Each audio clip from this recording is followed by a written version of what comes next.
Muchas felicidades a mis amigos de Cadena Política por estos primeros 5 años, donde se han consolidado como un medio de comunicación joven, objetivo y muy eficaz. Especialmente quiero mandarle un gran abrazo a Fausto Muciño, quien es el director general y que además me complace con su amistad. Un lustro con mucho lustre. ¡Feliz aniversario! Cadena Política. 5 años, por más años. Cadena Política, Cadena Radio, lo mejor. ¡Felicidades! 5º aniversario.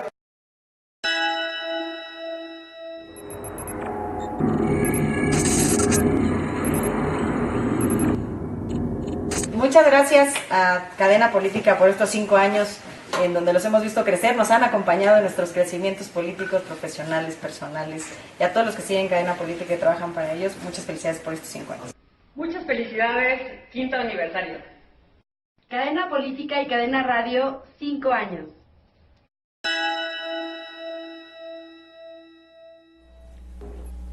¿Qué tal? ¿Cómo están? Muy buenas tardes. Bienvenidos a su programa Justicia en Línea, un espacio donde hablaremos de aspectos jurídicos, de derechos humanos y de justicia. El día de hoy nos acompaña el doctor Julio Martínez Delgado, profesor de tiempo completo en el Centro Universitario de Temascaltepec de la Universidad del Estado de México. Yo soy Miguel Ángel Cruz Muciño y me acompaña Carolina Ordóñez. Les saluda Carolina Ortega. Les doy la más cordial bienvenida a su programa Justicia en Línea. Y bueno, pues comenzamos. Miguel. Muchas gracias. El tema del día de hoy tiene que ver con el derecho electoral y particularmente un tema que ha estado en la mesa legislativa durante los últimos años y que tiene que ver con esa posibilidad de que las personas participen día con día en los asuntos atinentes al Estado, y que es precisamente el tema de las candidaturas independientes. Me parece que en muchas ocasiones la materia electoral quizás no es algo de lo que las y los ciudadanos estemos hablando todos los días. Sin embargo, nos parece que es un tema muy importante, porque la materia toca el fondo del origen de nuestro Estado, el origen de nuestra sociedad, y tiene que ver muchísimo con esa gran lucha que a lo largo de la historia de los hombres y las mujeres siempre ha estado presente. Cómo los ciudadanos puedan exigir que quienes ejercen el poder rindan cuentas.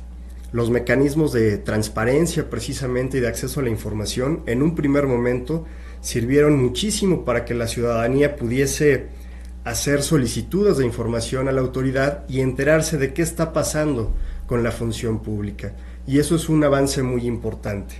Pero ya en el ámbito de la democracia, ya cómo se organiza el poder, como es bien sabido, los países, y es el caso de nuestro país, pues lo hacen a través de elecciones periódicas, democráticas, donde la gente va y participa el día de la votación y expresa quién quiere que lo represente. Y en esas personas es en quienes se deposita su confianza para que tomen las decisiones del Estado. Sin embargo, también existe otra forma de participación democrática, participación ciudadana directa, donde los gobernados activamente toman parte de las decisiones. Y un tema muy importante justo es el de las candidaturas independientes, que es un espacio que tienen las y los ciudadanos para contender en las elecciones sin la necesidad de ser militantes o de ser afiliados a un partido político.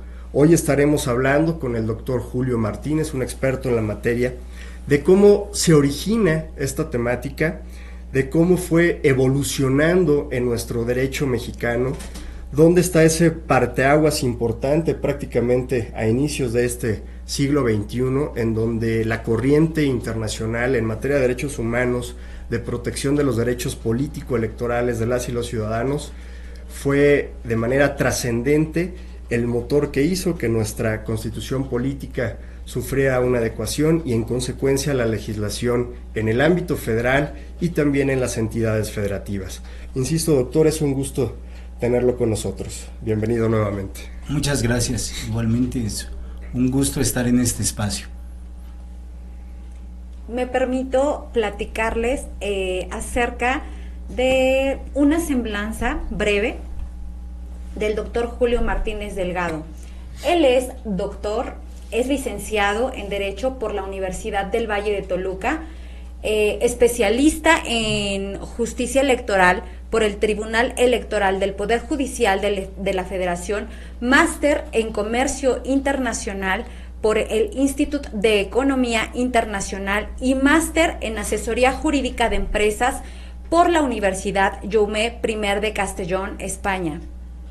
Maestro en Derecho Electoral por el Instituto Electoral del Estado de México, doctor en Derecho con estudios en Justicia y Empresa en la Universidad de Valencia, España, secretario de Estudio y Cuenta en el Tribunal Electoral del Estado de México, asesor jurídico de la Consejería Jurídica del Estado de México y en el Instituto Electoral del Estado de México. Desde 2016, como bien ya nos mencionó el licenciado Miguel Ángel, es profesor de tiempo completo en el Centro Universitario de Temazcaltepec de la Universidad Autónoma del Estado de México.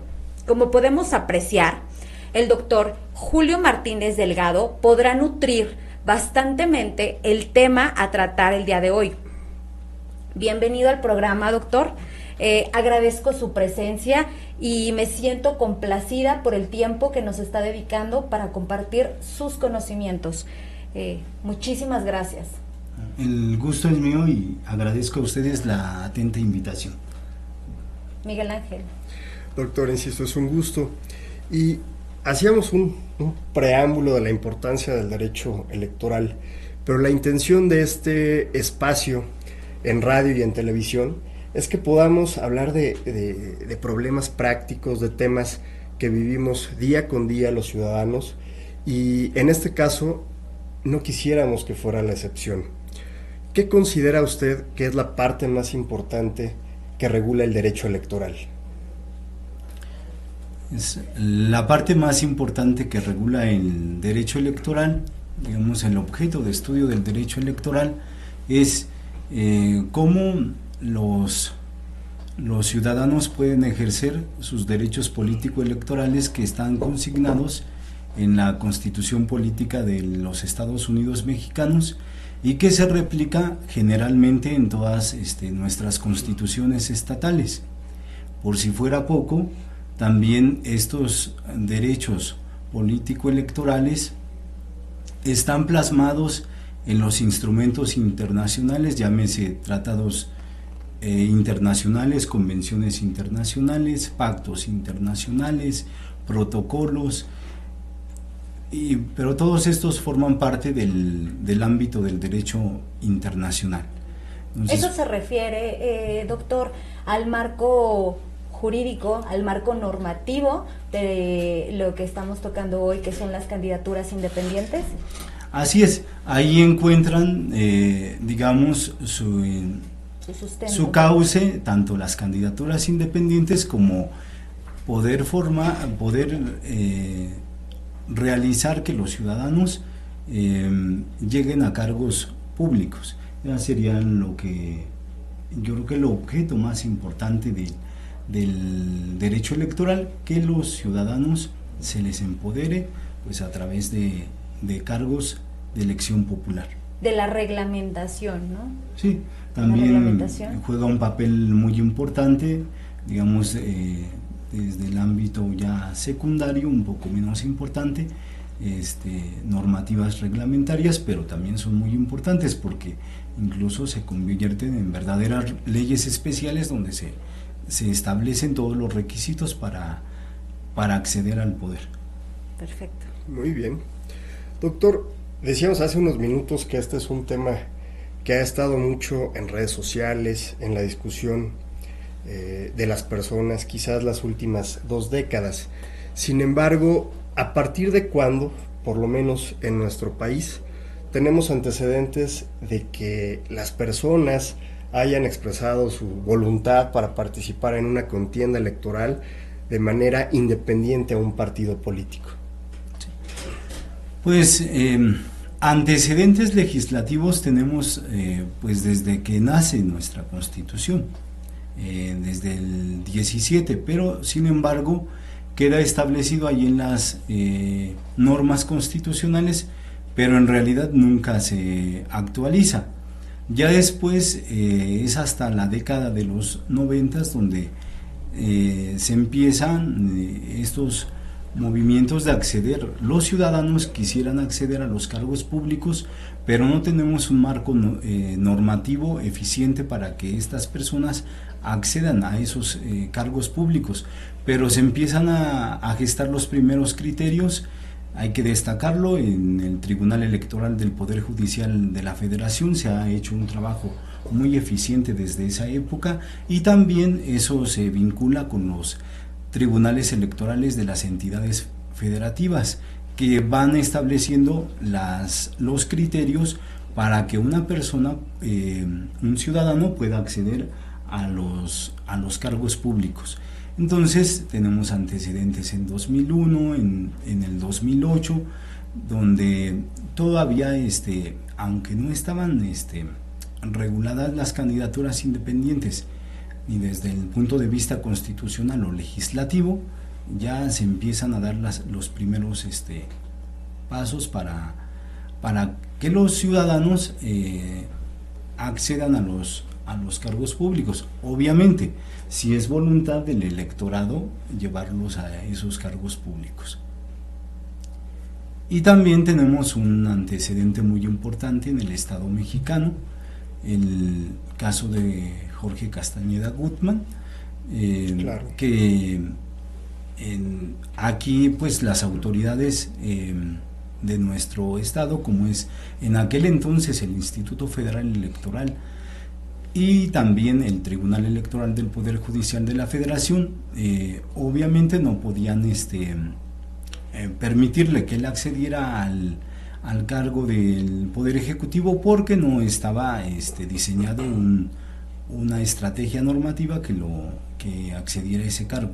Y fue la Corte Interamericana por allá por el 2006 cuando nos hace pues esa recomendación que se tendrían que introducir un mecanismo para que los ciudadanos pudieran acceder a los cargos públicos sin necesidad de estar afiliados a un partido político o que el partido político los registrara. Digamos, esos son como que el parte aguas que nos permite que los ciudadanos puedan acceder a las candidaturas independientes.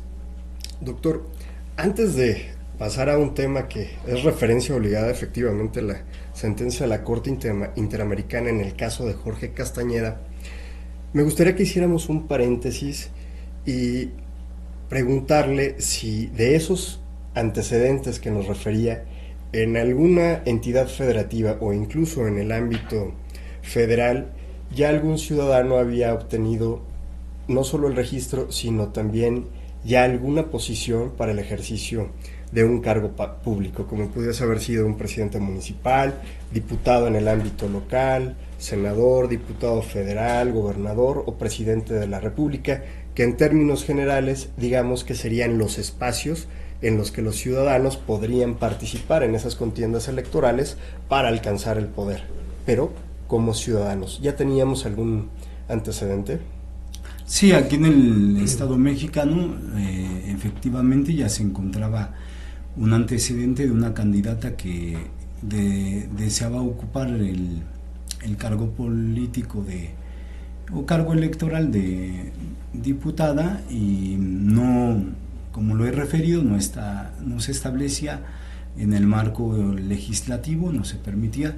Sin embargo, como el electorado manifiesta la voluntad de votar por ella, pues se le permite que por primera vez acceda a un cargo público sin que existiera un marco normativo, porque también pues debemos decirlo que el derecho electoral también está para proteger la decisión que se toma en en las urnas el día de las elecciones.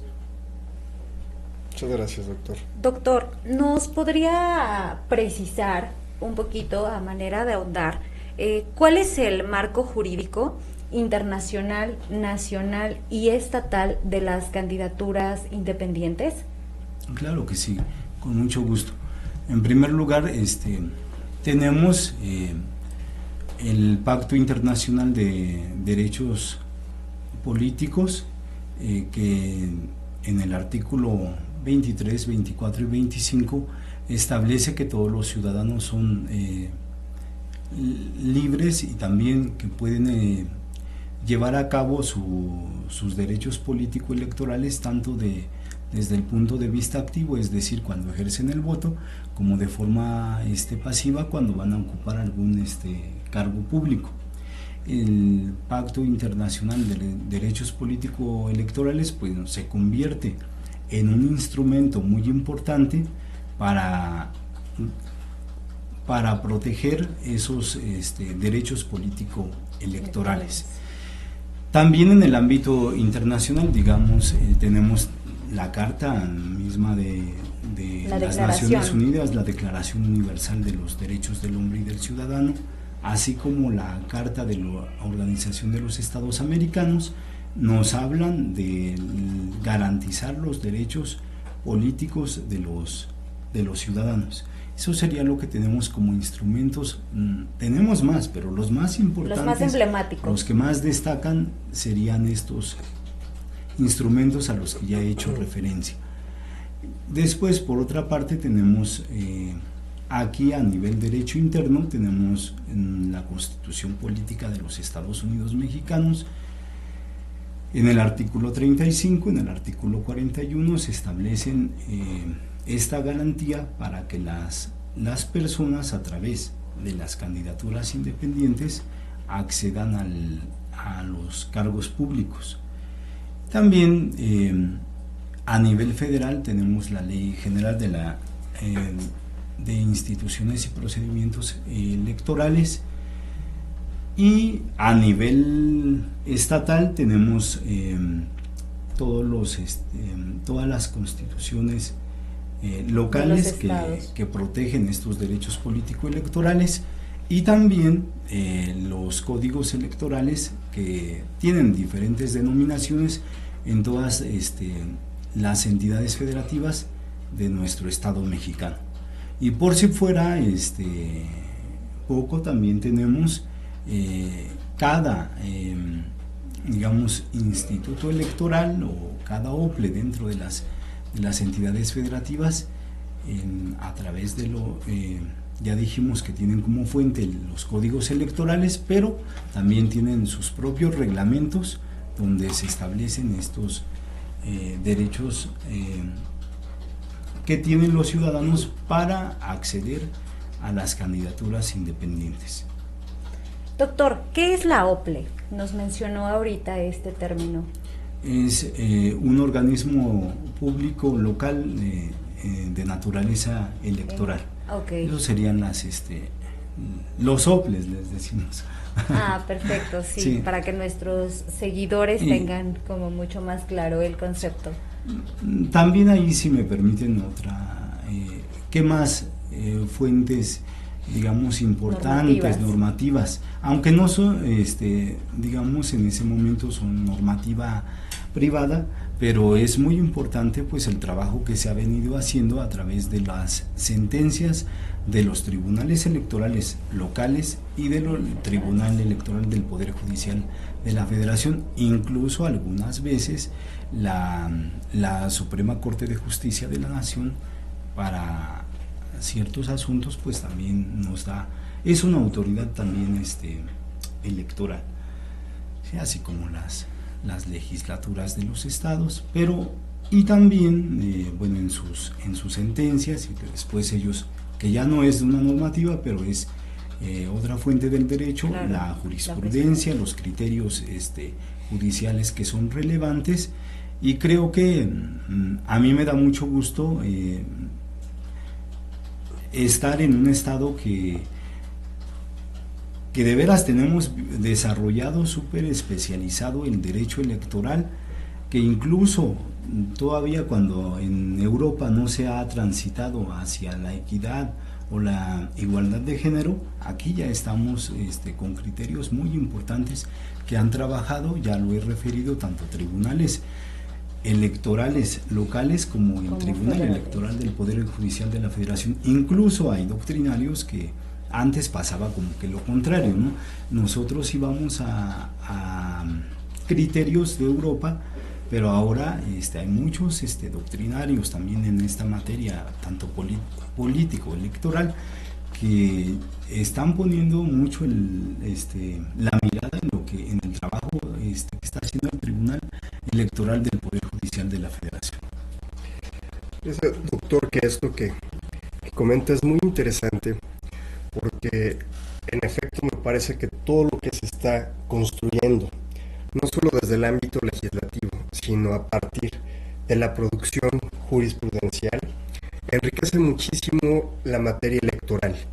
Y me parece también que en un país como México, que tiene tantas entidades federativas y que además se debe conocer todavía en el ámbito federal sobre recursos, pues en el caso de la materia electoral es sumamente amplio y la producción de criterios, de aportaciones es prácticamente inmensa, porque tenemos justicia al interior de los partidos políticos.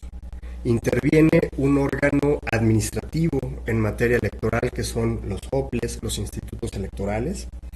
Posteriormente tenemos tribunales locales que conocen de las impugnaciones de estas dos instancias previas, pero también tenemos una cadena impugnativa en el ámbito federal que está organizada a través del poder electoral en el ámbito federal, están las salas regionales y la sala superior que analizan además aspectos de constitucionalidad. Y si a eso le sumamos todo lo que aporta la Corte Interamericana de Derechos Humanos, nuestra propia Corte, pues me parece que la producción que tenemos de protección de los derechos humanos, ahora en su vertiente político-electoral, insisto, es sumamente amplia. Y en el caso de las candidaturas independientes, no es la excepción. El tema precisamente que comentábamos de la sentencia de la Corte Interamericana, en el caso Jorge Castañeda, considero que es un parteaguas en la tutela legislativa y por supuesto jurisdiccional del derecho político electoral a ser votado, a llegar a un puesto, a un cargo público a través de una candidatura ciudadana. Y es que en la Constitución anteriormente estaba esa restricción. Para acceder a un cargo público solamente se podía hacer a través de los partidos políticos.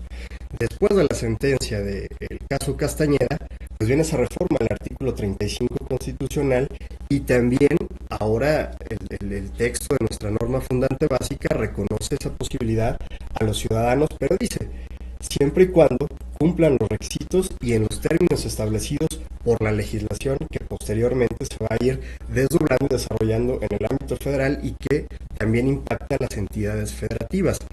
Pero en el caso de la sentencia, la Corte Interamericana estudia dos aspectos que me parecen fundamentales. De entrada, valorar si el Estado mexicano vulneró el derecho humano en su vertiente político-electoral de Jorge Castañeda para acceder a un cargo público porque no se le permitía el registro, toda vez que no lo había hecho a través de un partido político. Y por otro lado, también de manera muy importante estudia la Corte Interamericana el derecho que debe tener todo gobernado de acceder a un recurso sencillo, eficaz y que debe estar justamente al alcance de todas las personas, que son, digamos, los dos bloques que se estudian en esta sentencia. Y a mí me parece muy importante el análisis de esta resolución, porque sí impactó nuestra Constitución. Sin embargo, resuelve la Corte Interamericana que el Estado mexicano, de manera concreta, no había vulnerado ese derecho. ¿Por qué? Porque del análisis integral y sistemático que hace del derecho convencional, llega a la conclusión la Corte Interamericana de que el Estado debe tutelar ese derecho, pero no especificar de qué manera. Es decir, si se tutela ese derecho a través del acceso por medio de los partidos políticos, no hay ningún problema. También puede ser a través de candidaturas independientes. Sin embargo, el fallo de la Corte fue en el sentido de que no había un mecanismo de defensa adecuado y expedito para proteger situaciones como la que estaba exponiendo Jorge Castañeda, y resuelve que, en efecto, no había sido un recurso idóneo el amparo y que el juicio para la protección para los derechos políticos electorales del ciudadano, que era la vía idónea, tampoco lo había podido desarrollar y en consecuencia proteger. ¿Cómo estuvo este asunto, doctor? Sí, bueno, en primer lugar, pues este asunto estuvo altamente criticado por tratarse de cuestiones políticas aquí dentro del Estado mexicano, porque se dijo que en realidad el ciudadano Jorge Castañeda Krugman no había ganado mucho en la Corte Interamericana, casi claro. Ya casi por poco decían que no le daba casi la razón, pero creo que no es así. ¿Por qué esta revisión que hace la Corte Interamericana es tan interesante? En primer lugar, porque sí, obviamente nuestra Constitución política y en el artículo 35, por supuesto que sí estaban protegidos los derechos político-electorales de los ciudadanos, pero se tendría que hacer a través de una vía que el registro tendría que realizarlo un instituto político, un partido político. Creo que el avance que tenemos respecto a ese criterio de la Corte Interamericana es que se establece que dentro de la Constitución se tiene que establecer un mecanismo eficiente para que los ciudadanos, sin formar parte de un partido político, puedan también registrarse. O sea, digamos, ese es digamos, la fuerza de esta sentencia. Y también, pues como usted lo comenta, maestro Miguel, tenemos que no existía un recurso eficiente, ¿sí? El juicio de amparo no era el recurso idóneo para proteger o tutelar derechos político-electorales, y entonces nace, digamos, el juicio para la protección de los derechos político-electorales del ciudadano. Entonces, pero sí, aquí yo diría, o sea, aunque sea así de manera concreta, la sentencia de la Corte Interamericana es tan fuerte que, pues, a partir de ahí se da todo este movimiento de que los ciudadanos, bueno, tienen un mecanismo para la defensa de sus derechos político-electorales que, como Luigi Ferrarioli en su libro de Razón y Derecho dice que son auténticos derechos humanos. Entonces se tienen que garantizar, se tienen que proteger, tutelar por el Estado y por las autoridades pertenecientes a este Estado. Solamente para hacer un pequeño paréntesis, y trataré de no incurrir en un error, pero es decir, es bien sabido que el juicio de amparo es un mecanismo al que pueden acudir las y los ciudadanos cuando están siendo vulnerados sus derechos humanos, específicamente por autoridades, digamos, es la regla general, aunque ya hay sus excepciones en el caso de particulares.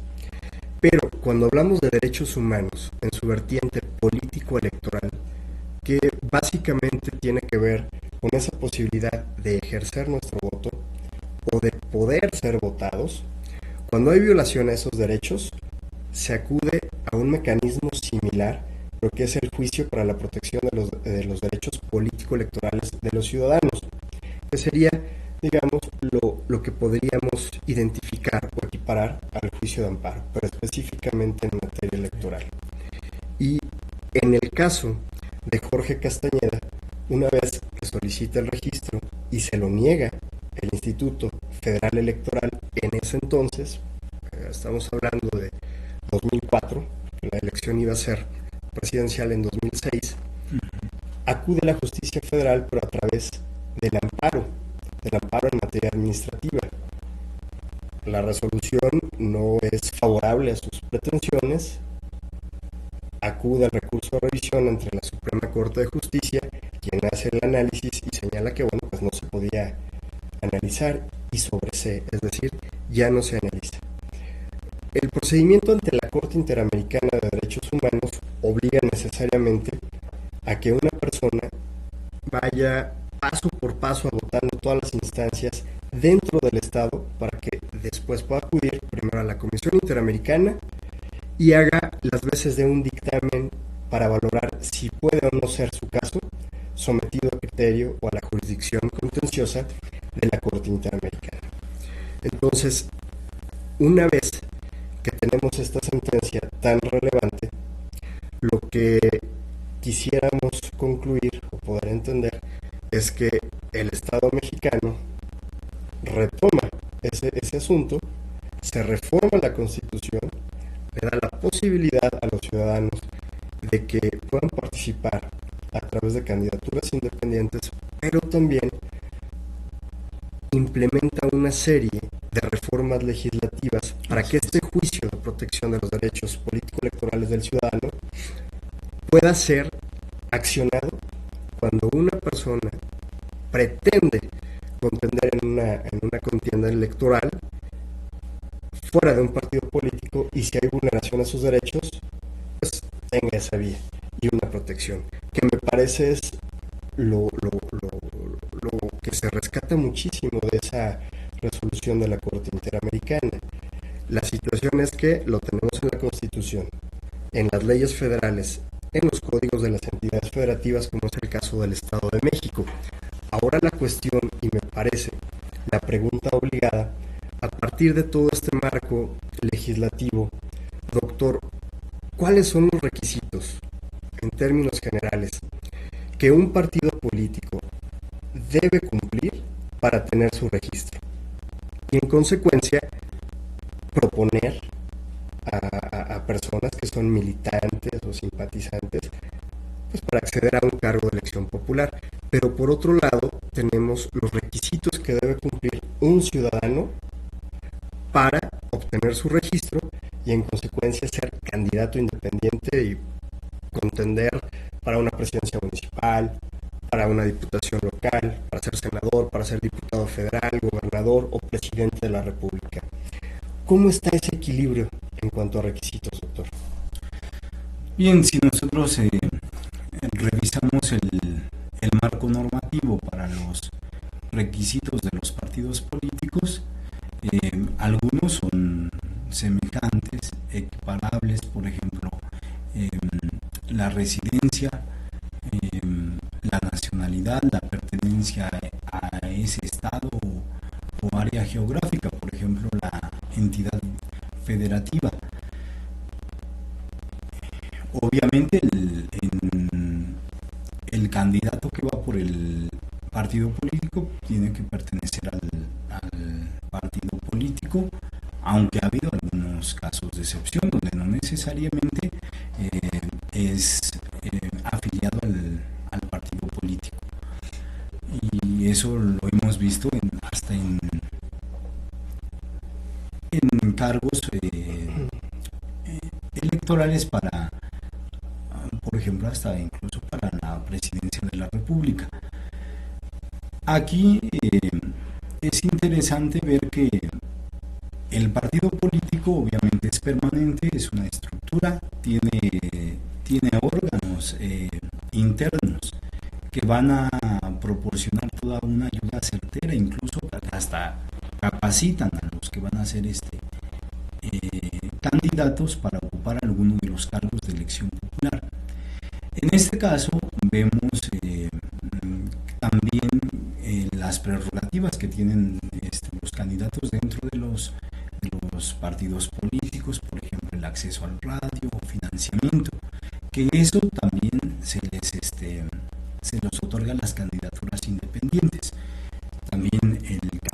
independiente tiene que, entre los requisitos, pues debe de tener su credencial para votar vigente completamente, pues sí, porque estamos hablando de un ámbito democrático.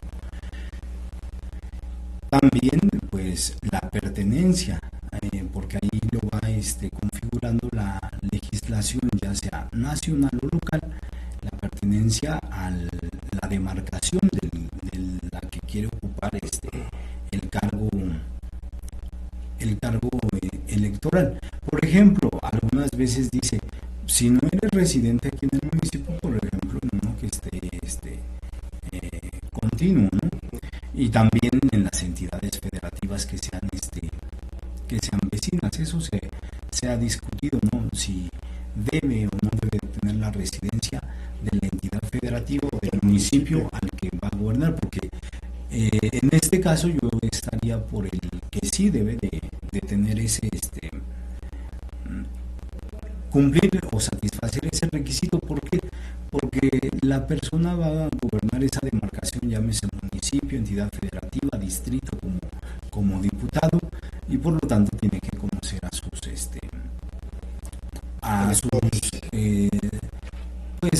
ciudadanos que son sus vecinos. Entonces, sí veo a nivel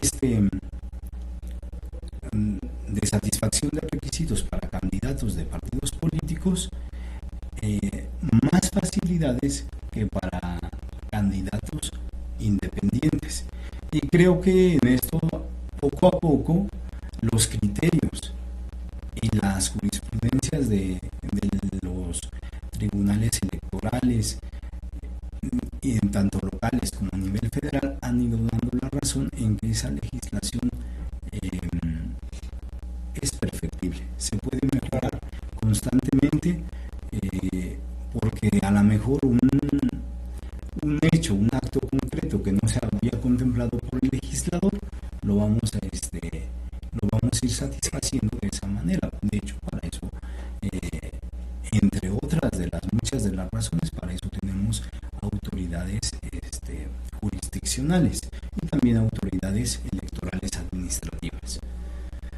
Doctor, como bien nos ha explicado usted, los requisitos que se requieren para un partido político y para un candidato independiente, hay puntos de coincidencia, pero aún siguen existiendo esa desproporcionalidad o inequidad entre quien como candidato independiente pretende ocupar un cargo público y quien ya pertenece a un partido político.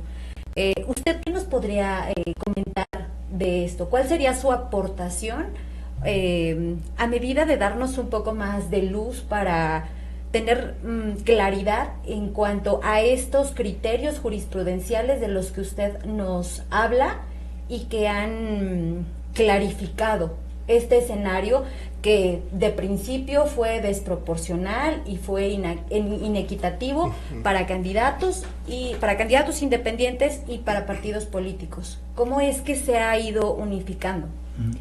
Digamos, perdón, es justamente una pregunta muy interesante, porque seguramente quienes nos están viendo, nos están escuchando, pueden preguntarse, bueno, si yo en el próximo proceso electoral que inicia el próximo año quisiera participar como candidato independiente, ¿qué tengo que hacer?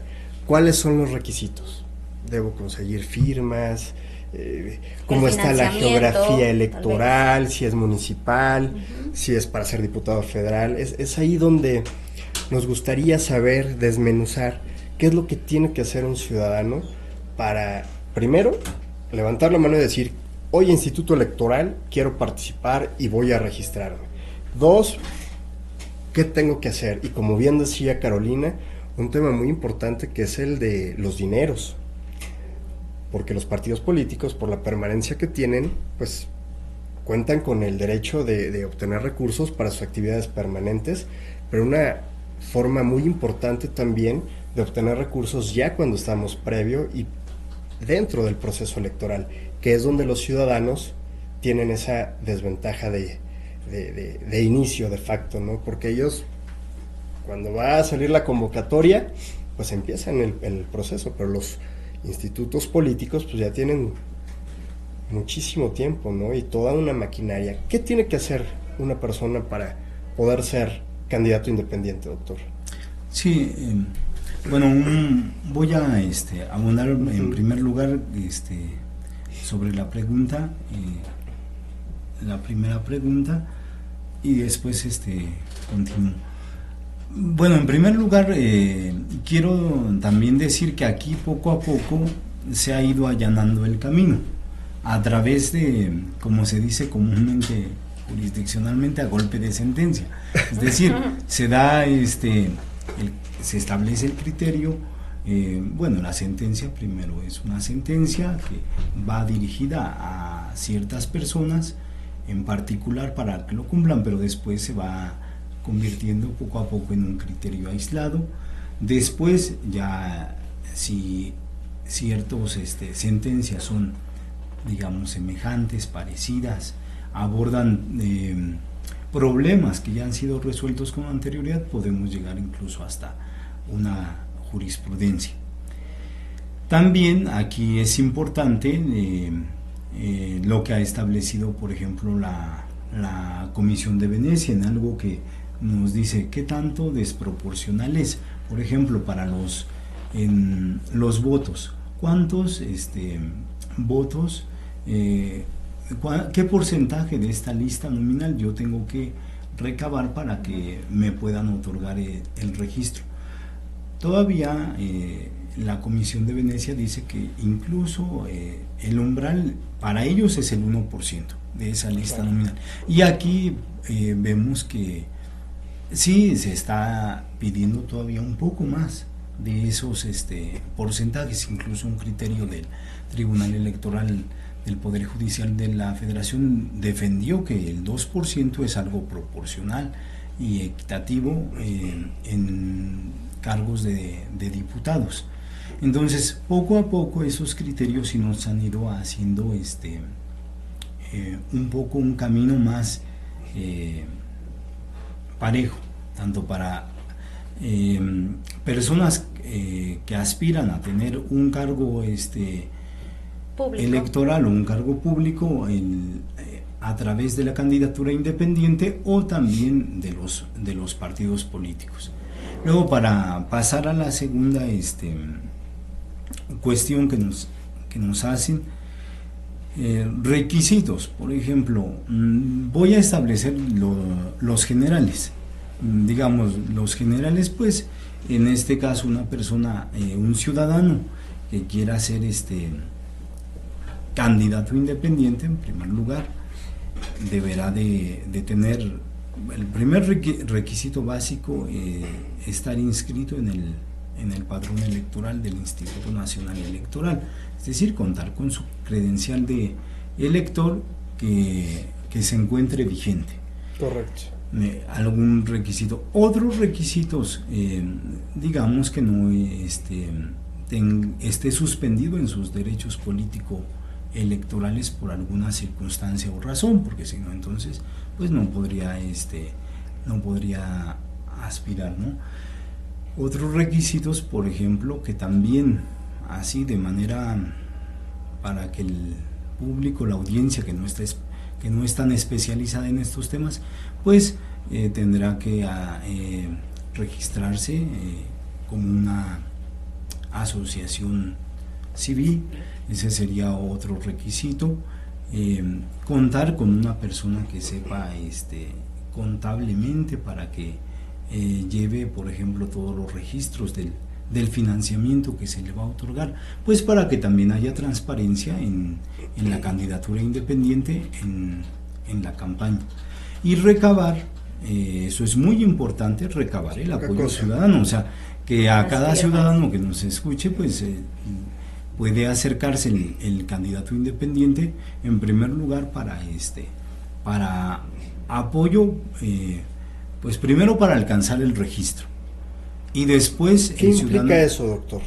Alcanzar el registro. ¿Cuántas firmas, cuántas En este último proceso electoral en el Estado de México se hizo a través de un sistema, pero tenían que los candidatos capturar las credenciales de elector y cumplir con un número determinado, que es justamente lo que estimamos es poco equilibrado, ¿no? ¿Qué tiene que hacer un ciudadano para ser presidente municipal o diputado? ¿Cómo están esos porcentajes y los tiempos que tiene para cumplir con ese requisito tan importante y tan complicado, ¿no? Porque a veces pueden tener, dependiendo la elección, 60 días para recabar eso, sí, 45 días o 35, dependiendo si hablamos de gobernador, de diputados o de presidentes municipales. Es decir, ¿cuántos votos tiene, cuántas personas debe estar contactando y subiendo al sistema para acreditar que cuenta con ese apoyo y alcanzar ese registro? En el tiempo establecido. Y en el tiempo. Así es. Sí. Digamos, bueno, en el tiempo, como usted ya bien lo estableció, 60 días, 40 días, 35 días, dependiendo el cargo. Obviamente para el cargo de edil o de presidente municipal se da el menor tiempo de que hemos referido. Para diputados se extiende un poco más, obviamente para el cargo de presidencia de la República se lleva hasta los 60 días, pero aquí habría que ver el porcentaje, o sea, de la recabación de votos que se tiene que hacer. Es que depende por el área geográfica, el municipio, el distrito o la entidad federativa o incluso a nivel nacional. Estos porcentajes, digamos, son los que son desequilibrados porque voy a poner un ejemplo que lo analizo en el artículo que escribí.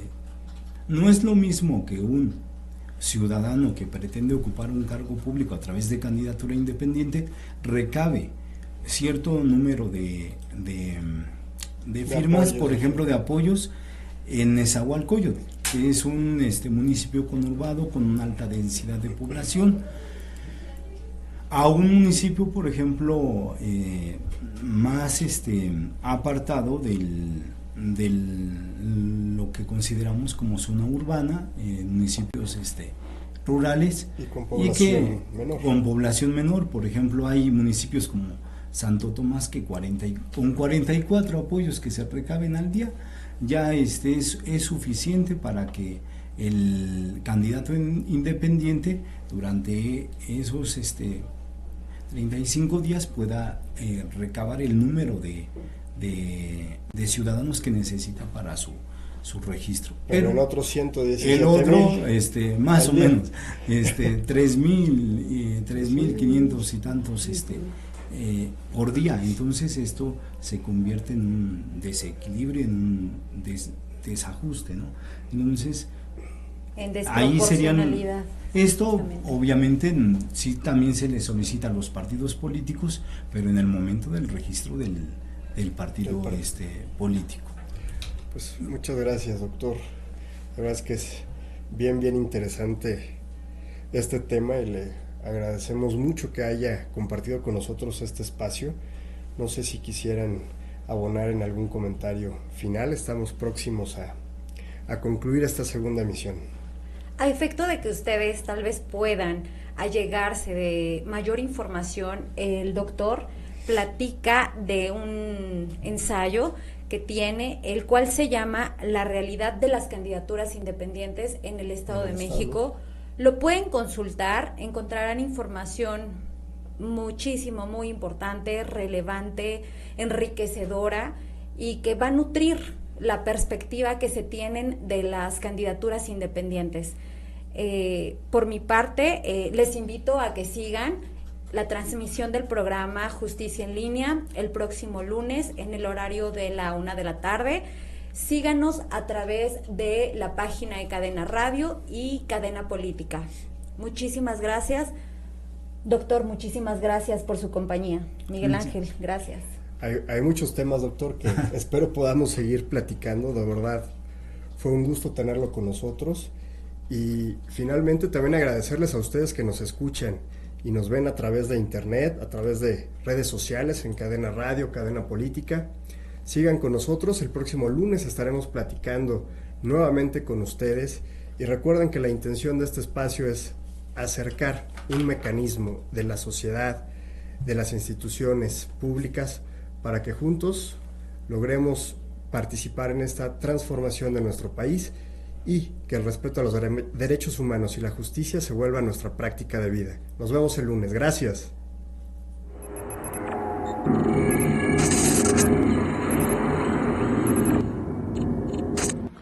¿Qué tal, amigos de Cadena Radio y Cadena Política? Soy Carlos Macías y quiero mandarles un abrazo y una felicitación muy especial, sobre todo al maestro Fausto Muciño. Feliz aniversario a este medio tan importante y deseo que sigan teniendo esos grandes éxitos que siempre han tenido. 5. Felicidades.